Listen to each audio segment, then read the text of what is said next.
Awaken Light Audio. Awaken your mind, ignite your light. Control your mouth, mood, money, and mind. The 4 pillars of self-mastery. What if the most dangerous thing in your life isn't outside of you, but within you? The careless words you speak when you're angry. The thoughts you let roam freely when no one's watching. The mood you let ruin your day. The money you burn on distractions instead of destiny. What if life isn't trying to destroy you? What if you're just not yet in control? What happens when you don't master your mouth, your mood, your money, or your mind? You spiral. You react instead of respond. You get trapped in survival, pretending you're okay while everything inside is collapsing, because no enemy can take you down faster than the version of you that you haven't learned to manage. Fall apart because you're weak. You fall apart because you haven't learned what to hold together. What if I told you your life will never rise higher than your level of self-mastery? No success can sustain itself in the hands of someone who can't control themselves, but when you master your inner world, you don't just survive. You become unshakable, influential, free, whole. This is not about perfection. This is about power. The kind of power that comes when no one's watching, but you still choose discipline. The kind of power that builds quietly, in private, until the results are undeniable in public. This is about the 4 pillars of self-mastery. Not just ideas, not just inspiration, but the foundation to become unstoppable from the inside out. If you've ever felt like life was out of control, like your emotions ran you, your habits owned you, and your mind sabotaged you, this is your wake-up call. Because freedom doesn't come from having no boundaries, it comes from knowing exactly how to control what you can. Let's begin. Chapter 1. Control your mouth. Speak life or speak defeat. Your words are not just sound, they are seeds. Every sentence you speak is either building something or breaking something, whether it's a relationship, a belief, a moment of peace, or the future you've been trying to grow.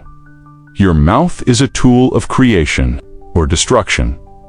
And the most dangerous thing is, you don't even realize you're doing it. Because words don't just live in the air, they echo in minds, especially your own. We live in a world where speaking freely is encouraged, but speaking mindlessly, that's how lives fall apart without anyone understanding why.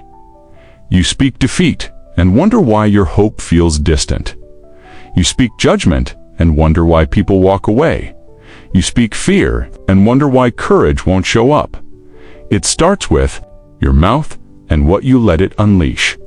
Think about this. You can hurt someone's heart in less than 10 seconds. Just by opening your mouth, you can shut down a dream, kill a spark, cut deeper than any weapon. And what's worse, you can do it to yourself. Your inner dialogue becomes your external destiny. If you're always saying, "I'm tired, I'm broke, I'm not good enough," what do you think your brain starts believing? Your words become your program, and every repetition rewrites the code. The strongest people in the world aren't just careful with their time, they are ruthless with their language, because they know this. You are always speaking your future into existence, whether you mean to or not. So the question is never just, what am I saying? The real question is, what am I creating with my words?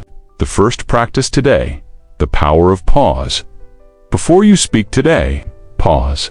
Before you complain, pause. Before you criticize, pause. Ask yourself, is this going to build or destroy? Would I still say this if it showed up in my life tomorrow? Then choose your words like you're choosing your future, because you are. Talk to yourself. I speak not to impress, I speak to bless. I don't use my voice to release poison. I use it to build power. My words are aligned with my purpose, and I never speak defeat into the life I'm fighting to win. Chapter 2. Control your mood. Don't let temporary emotions create permanent damage. Just because you feel it doesn't mean you have to act on it. We all have moments where our emotions run high, where anger feels justified, where frustration burns through our chest, where sadness clouds our logic. And in those moments, we think reacting will release the pressure. But in truth, it often magnifies the damage. How many bridges have been burned not because of reality, but because of a mood? How many words have been spoken that could never be taken back, not because they were true, but because someone felt angry just for a moment? Moods are weather patterns. They pass, but consequences, they can stay for years. That's why begins with emotional discipline. You don't win by pretending you don't feel. You win by not letting feelings dictate your direction. The moment you let your emotion take the wheel, you lose control of your life, because emotions are not designed to lead. They're designed to inform, like a signal, a check engine light. They tell you something is off, but they don't tell you what to do. Letting your mood lead is like letting thunder decide where the ship sails. You must learn this skill. Feel fully, but act wisely. Self-mastery isn't suppression, it's regulation. It's the ability to feel rage and choose patience, to feel sadness and still move forward, to feel like quitting and still show up.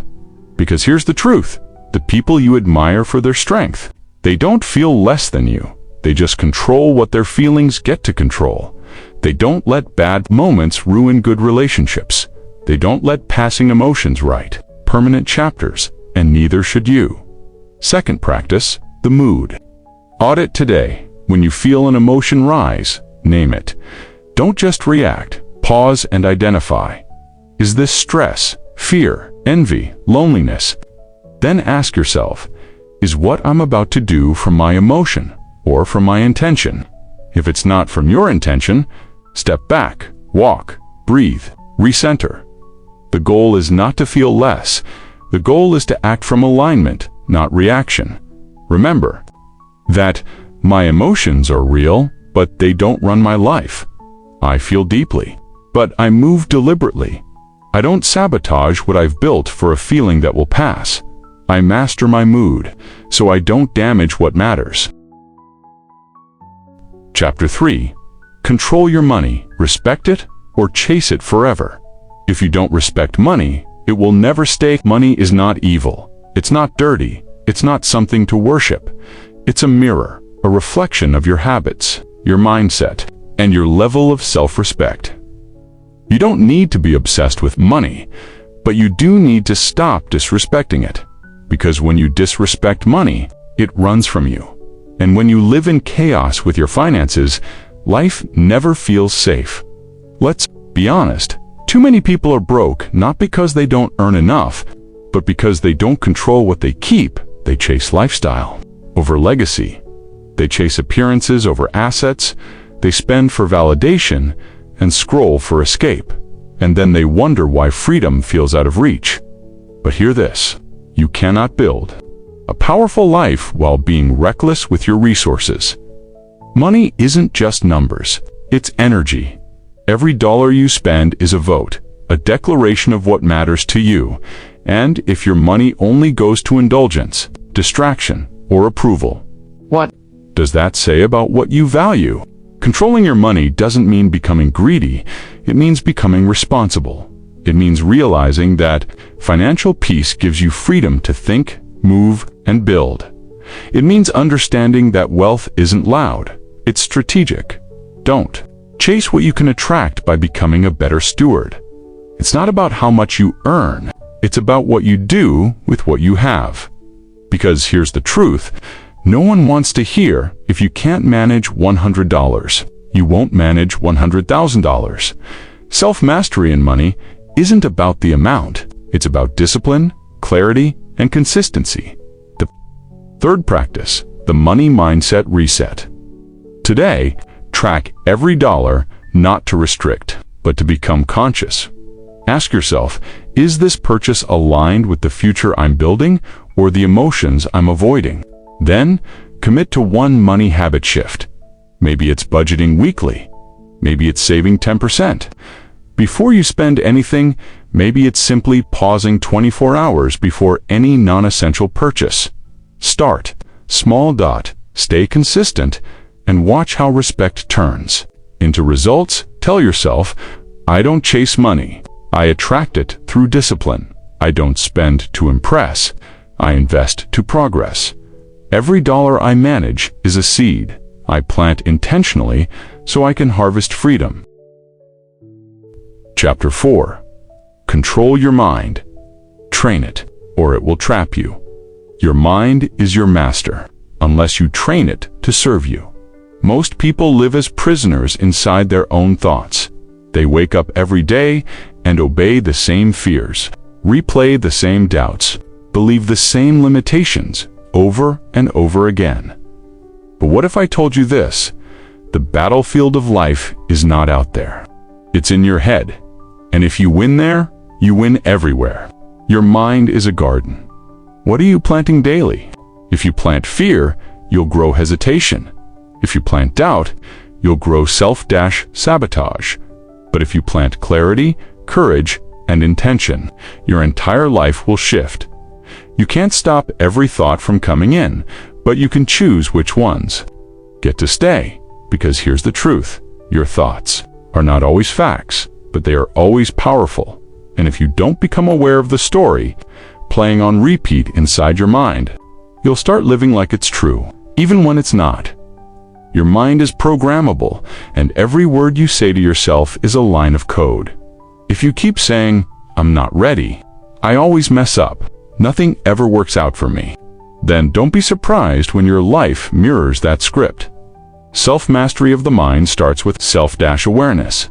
Can you hear your inner voice and interrupt it when it starts to lie? Can you catch the moment when your mind says give up and instead whisper back, not yet? You don't need to believe every thought. You need to challenge them, question the fear, dissect the doubt, break the loop. Your mind can be a weapon or a prison. It depends on whether you let it run wild or train it to obey clarity, purpose, and higher truth.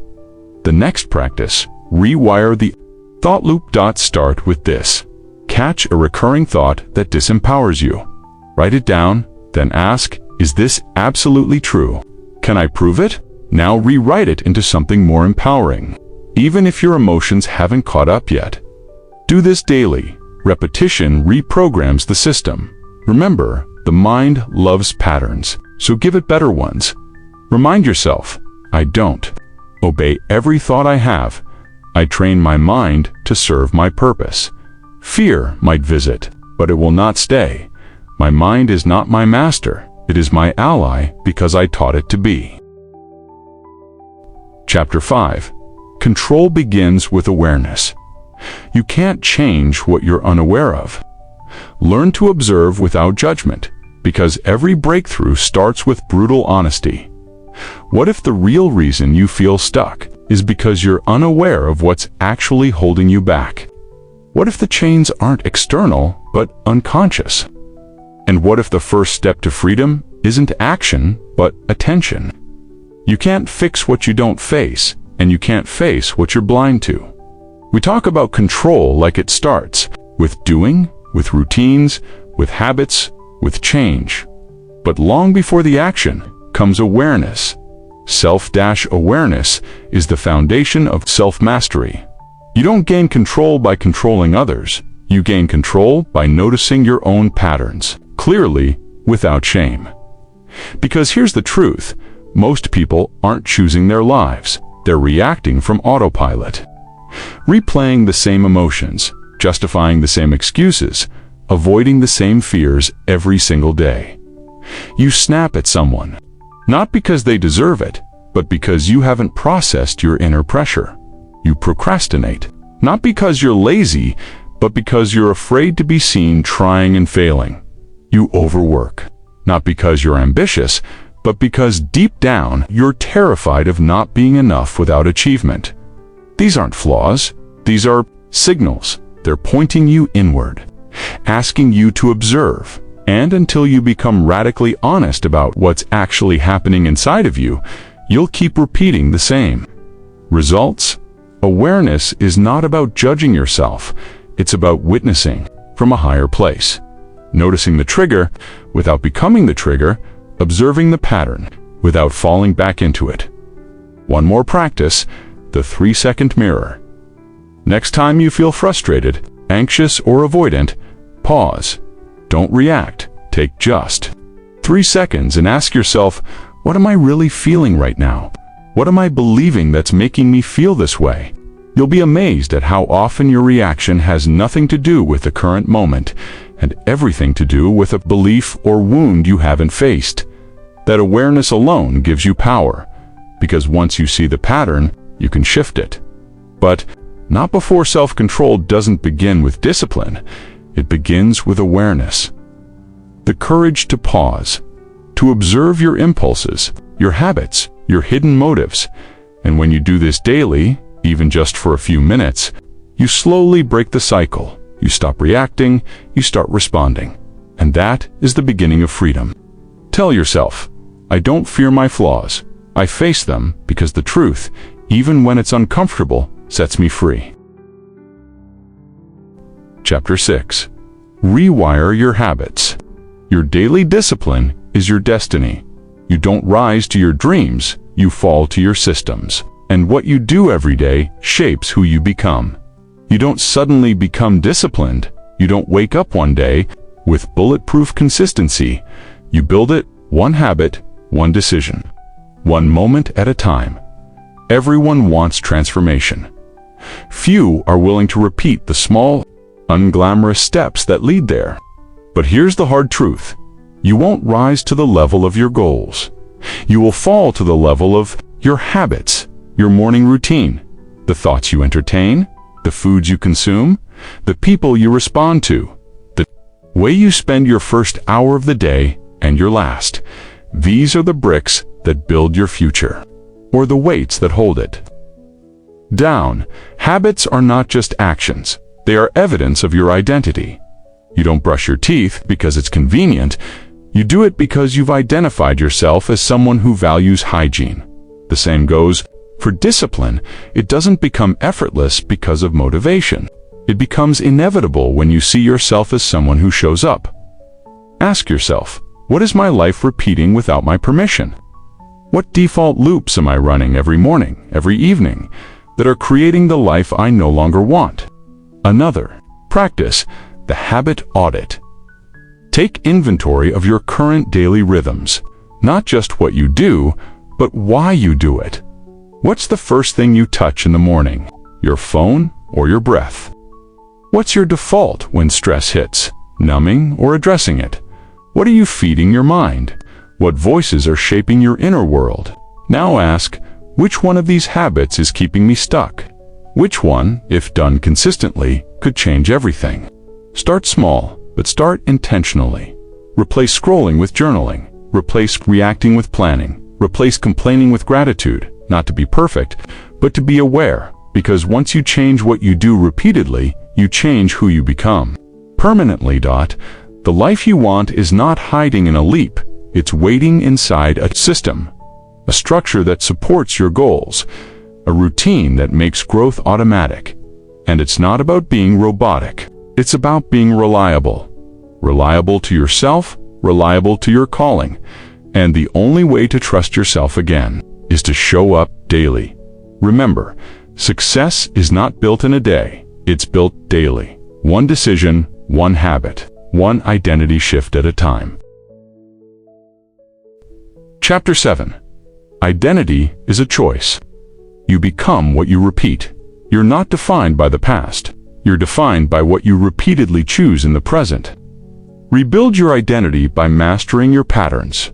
Who are you? Not your name, not your job, not your past. But right now, in this moment, who are you choosing to become? Most people don't realize this. Your identity isn't something you're born with.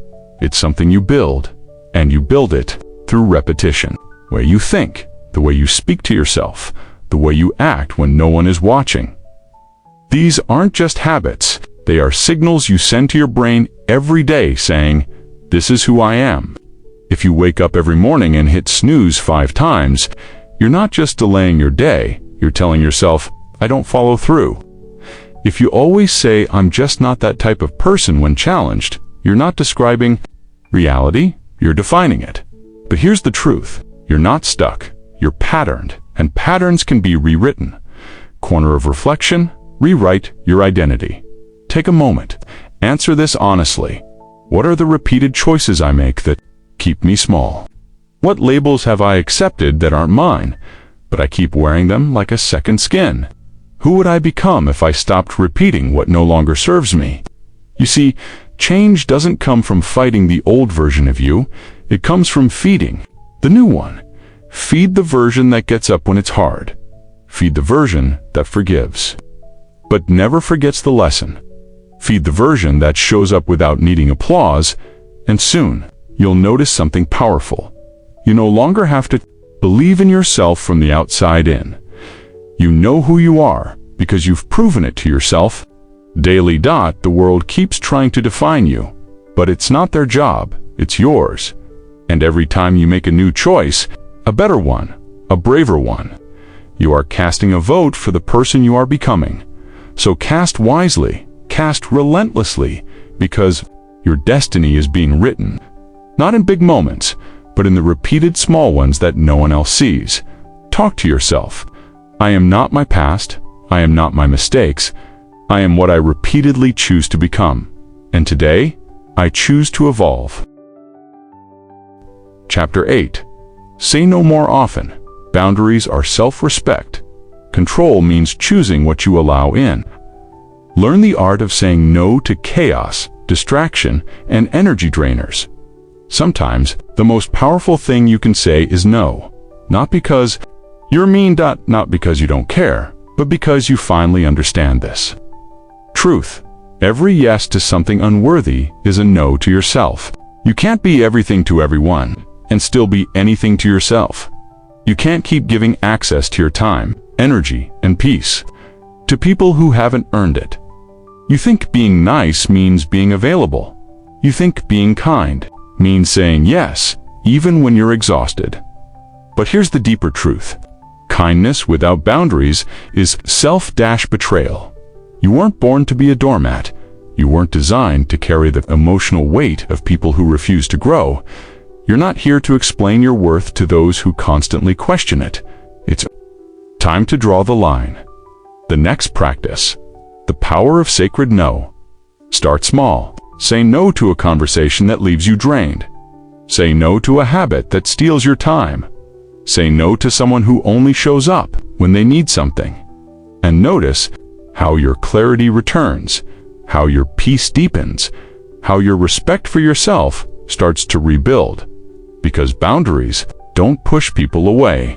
They filter in the right. People you don't have to answer every message. You don't have to attend every gathering. You don't have to smile through every violation of your values. Silence can be a boundary. Firm no can be a revolutionary act of self-love. The life you want, the peace you crave. It doesn't come from giving more. It comes from guarding what matters. Remind yourself, I am not obligated to shrink to make others comfortable. I am not available to everything. I say no, not out of anger, but out of respect for the person I'm becoming. Chapter 9. Be the example. Live with integrity and impact. Don't just talk about it, be about it. When you control yourself, you lead others by example, without ever needing to raise your voice. You don't need to post about growth. You don't need to convince others that you've changed. You don't need to shout your evolution from the rooftops. You just need to live it. Because the most powerful leaders, they don't lead with noise, they lead with example. They don't say, follow me. They move with such clarity, peace, and integrity that others naturally want to walk the same path. People are watching. Your children, your coworkers, your friends even. Strangers, not watching what you say, watching what you do. Do your actions align with your values? Does your behavior match your wisdom? Or do you speak of peace while entertaining chaos? Talk about discipline, but keep falling to excuses. Integrity isn't perfection, it's alignment. One more practice. Mirror check. Tonight, stand in front of a mirror.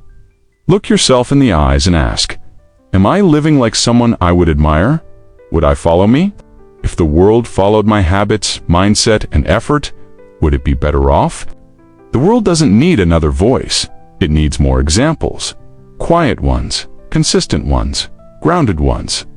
People might not remember your words, but they will remember how your presence made them feel. They will remember your consistency, your calm in the storm, your silence in the face of drama, your discipline in the face of distraction. You don't have to prove your growth, just live it. Tell yourself, I don't need to be loud to be heard. I don't need to be seen to be respected. I am the evidence. I lead not by talk, but by truth. And that truth is how I live. Chapter 10. Legacy through mastery. Create, don't just exist. Control your life so you can give life to something greater than yourself. When you're in control, you leave a legacy, not just a memory. You were not born just to survive routines. You were not born just to pay bills and check boxes. You were not born just to make it through the day. You were born to create, to contribute, to shape something meaningful, something that outlives you. But here's the truth most avoid.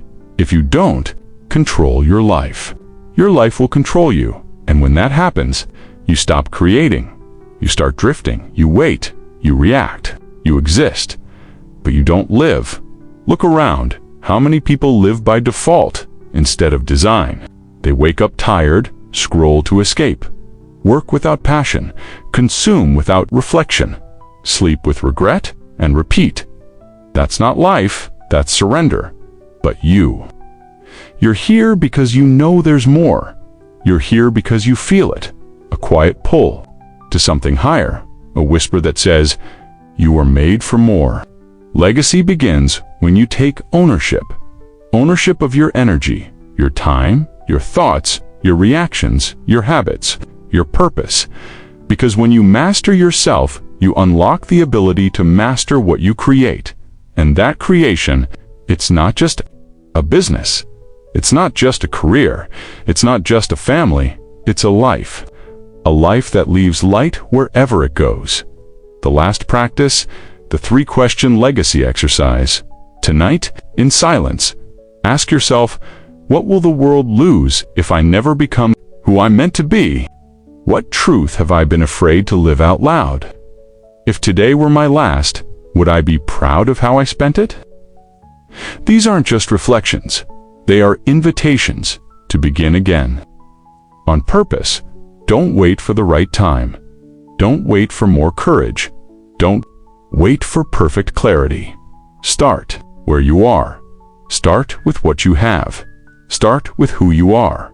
Because the longer you delay mastery, the longer you delay your legacy and the world. It's waiting for the version of you that's in full control. The one who speaks with intention, acts with alignment, moves with peace, builds with discipline, and lives with purpose. Remind yourself, I don't just want to exist, I want to create something that matters, something that lasts. I master myself so I can give the world the best of me, not the rest of me. The end, but not the end. This is not just the final chapter, it's the first step in your new story. One built on conscious control, quiet strength, and unshakable self-mastery. Let your life be the loudest message, not your words, not your posts. Your life become the one they'll never forget, not because of what you said, but because of how you lived. Thank you for spending this moment with Awaken Light Audio. If something today touched your heart or opened your mind, don't keep it to yourself. Share your thoughts in the comments. What spoke to you most? Tell us about your journey, your questions. Send it their way, because light grows when it's shared. Until next time, stay present, stay awakened, and keep becoming who you're meant to be.